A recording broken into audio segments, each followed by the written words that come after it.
that came in now by CNN that Iran's military was only set back just a few months, not even years, just about 6 months, according to CNN. And also, Alistair was just telling me something, and I looked it up, and it's true. Turns out the New York Times was reporting that Pentagon now is worried that Iranian air defense systems are more capable than they were when the war started. Yes. With Russian and Chinese help. You saw that report. Yeah. That's insane. You put that along with the report by CNN, and we see other similar reports about them needing just 6 months to restore their drone manufacturing capacity and capabilities and their missile launchers. Yeah, I've been hearing that as well recently from someone who's not Iranian, but let's say lives in the region and is privy to what kind of support's coming in from Pakistan and China. So Iran has upgraded its air defense systems. Yeah. So and now the West has an additional problem. They can't overfly Saudi Arabia. So Saudi Arabia looks like has closed their airspace to the U.S. at least temporarily. That makes it, but then it's such a difficult position to be in for Trump, to be honest, because if he walks away, Mujtaba Khamenei just ordered that the enriched uranium doesn't leave the country. Right. So they're not even giving him a political win. Okay. The Gulf, I was speaking to a Emirati official yesterday. I've just posted the interview. I don't know if they posted it on YouTube. It's on X. And I asked him a question. I said, look, first, he confirmed what I believed, that the Emiratis don't want war, according to him. Former official, so it's not an official stance. It's speculating. Right. But he said something else that got me concerned. He said, our stance and that of Qatar and Saudi, because they put out similar statements, is that the Strait of Hormuz cannot be controlled by Iran. But then the question is, okay, but where do you draw the line? If you had the two options, Iran already controls it because they already approved over 30 ships that paid the fee and got out of it this month. Right. I understand there's wars are always messy, but this is beyond messy, where it's like every option is just so terrible. The Strait of Hormuz can't be controlled by Iran. It's horrible for the Gulf, but the Gulf don't want war because that would destroy their economies. Yeah. War cannot happen because Trump can't do anything that he hasn't done. The munition stockpiles are depleted, and Iran's capabilities are catching up to what they were before the war within months. And then a diplomatic solution can't be reached because Mujtaba doesn't want to even give up the enriched uranium. Well, I'm amused by his statement. Oh, Iran can't control it. Well, they are controlling it. So what are you going to do about it? Exactly. Nothing. Not much they could do. Yeah, nothing. So you're going to have to learn to live with this, the new status quo. And I don't see Iran at any time relinquishing the hold on that. They finally woke up and said, "Hey, we basically got the world by the balls," and it is this. Right now, the world global markets are being manipulated, heavily manipulated, to suppress the actual costs of the oil, to suppress the reality of how much of a shortage there is. And I got that, I believe that, and I got a call this morning from a retired oil trader. So someone who spent, years in Wall Street and in London, he was right in the middle of this. And he called up and said, man, he said, look, I just want to let you know, I so appreciate, he says, because you're talking about something most people are ignoring. He said, the price of oil right now ought to be 175, 180 minimum. But it's being suppressed. It's being deliberately suppressed because the connection between the oil market and the stock market is such that the Israelis, and they've got quite a herd of billionaires behind them, are actively and aggressively involved in trying to manipulate the market. And to this end, they've been doing on the derivatives front, they've been playing with inside information. They have been making hundreds of billions of dollars. I want to emphasize hundreds of billions of dollars. This when that Trump's going to come out and make an announcement, hey, we're making progress on peace. there is no progress on peace. There will be no successful negotiations. Iran and the United States are at opposite poles of the universe, and that distance is not going to be bridged. That's the fact. What do you make of the reports yesterday that Trump and Netanyahu had a big fight and the White House is split? Do you think there's any truth to it? There's a split within Israel. Well, no, I think there's a split within the Trump administration. Yes, did Trump and Netanyahu have sharp words? Probably, but again, you got to step back and say, okay, what's the United States going to do? Heretofore, at least during the first 5 weeks, Saudi Arabia played a critical role in allowing U.S. air traffic to flow through it, and particularly for aerial refueling operations. The United States, to my knowledge, and I haven't been briefed on anything inside, but from what I've been able to glean from public sources, the U.S. the combat aircraft, the F-35s, the F-16s, the ones that are not based on carriers, are based in Jordan and are based in Israel, principally. There may be some other locations, but they're not putting them at like Al Dhafra there in the UAE. Is it Dhafra? Okay. But they have put the KC-135s are like in Prince Saud Air Base. I've said before, I at least I know one kid who's there. His dad lives up the road from me. When you look at the distance from Muwafaq Al Salti Air Base in Jordan to Riyadh, or if they fly from Jordan to Kuwait City. Jordan to Kuwait City is about 720 miles. Riyadh's about 820 miles, 100 miles further. So the combat reach of these aircraft is 550 miles. So that means even before they reach those locations, they've got to be air refueled.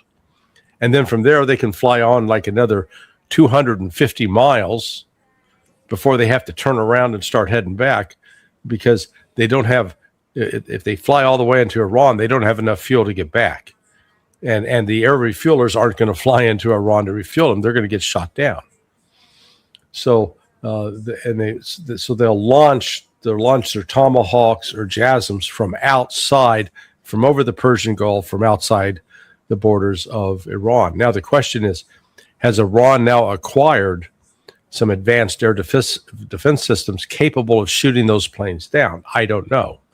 If they have, then the United States has got another big problem.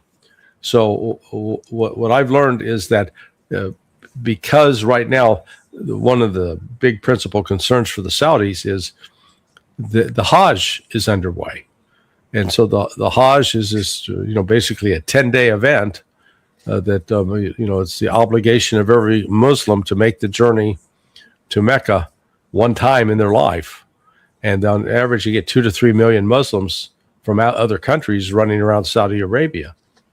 The last thing the Saudis want is for the United States to use their territory to attack Iran. Then Iran will retaliate. And, if they knock out airfields, if they knock out power plants, it's going to create a big problem.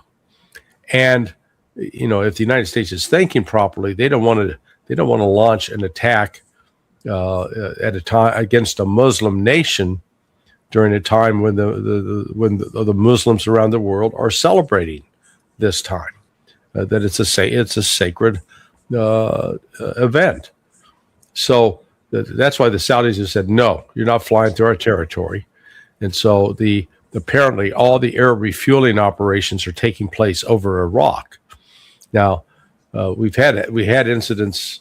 There was the incident in about week 3, week 4, when a KC-135 was shot down over Iraq. Is that the one where it was reported that 2 of them crashed together or separate? Yeah. That was a bullshit story.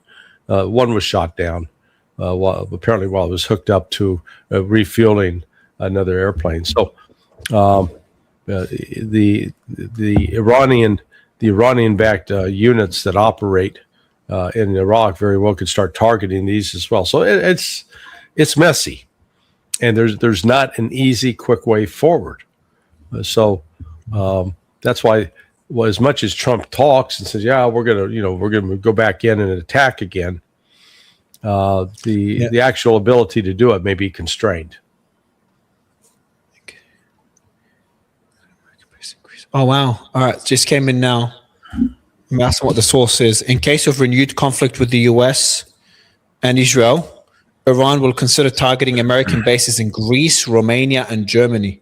Mm-hmm. Can they reach? How do they reach Romania and Germany?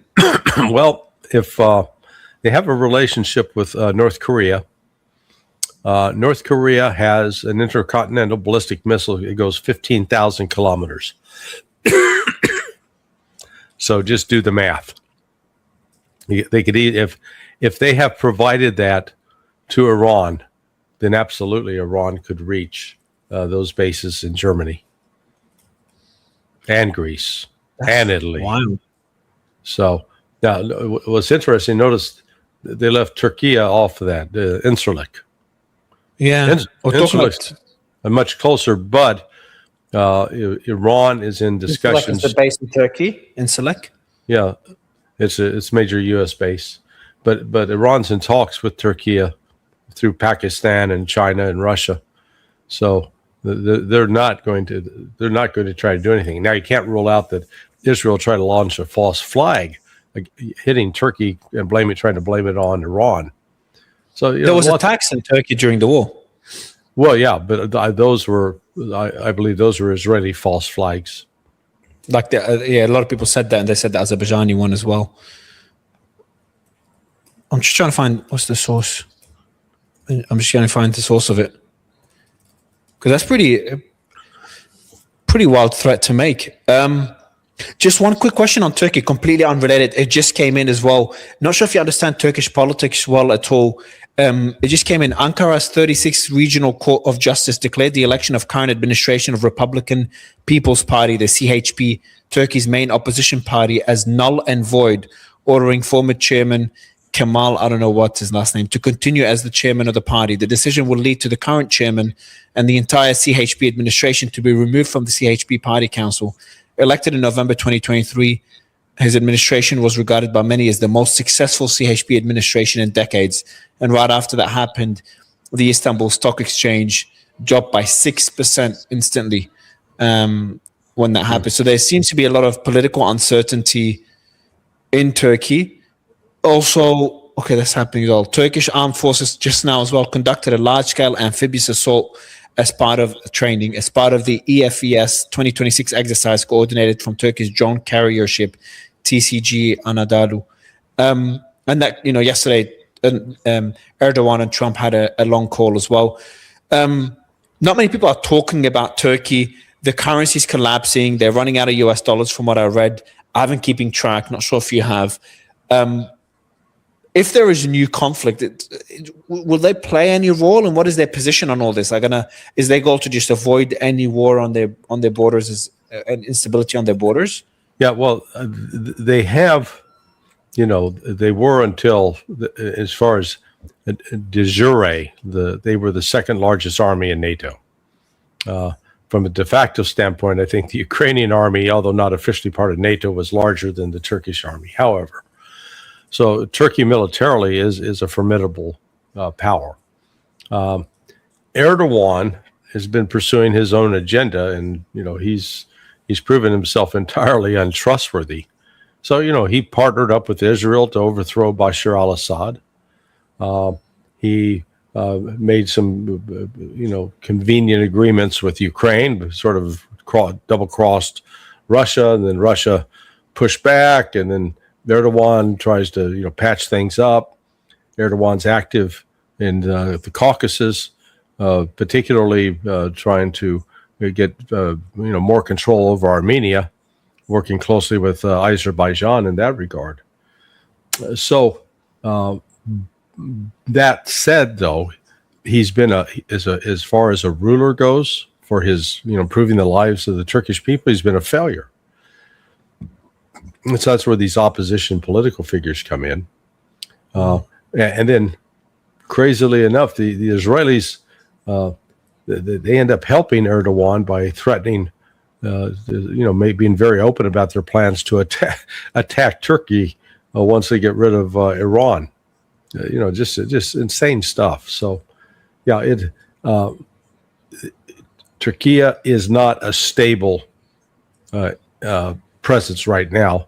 The Russia and China initiative with this global, trying to have this new security architecture, sees Turkey as a key component. I have a piece of news that just came in as well, pretty significant.